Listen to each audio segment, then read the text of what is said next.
पर गई कुआनवा पर गई कुआनवा पर गई कुआनवा पर गई कुआनवा पर गई कुआनवा पर गई कुआनवा पर गई अरे दादा के मारे कुआनवा पर गई समाचार से नजरिया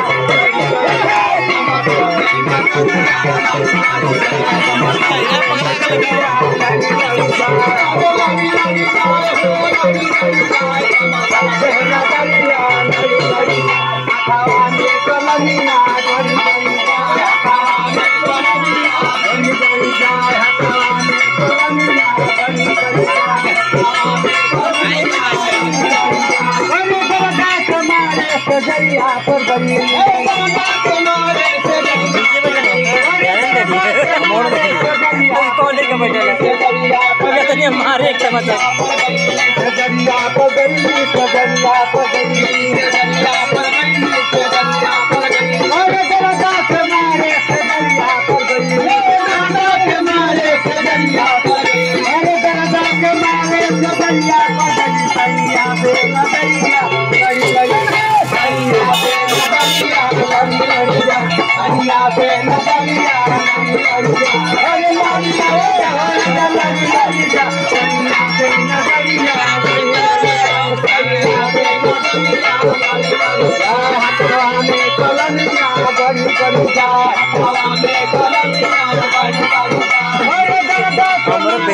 हमारा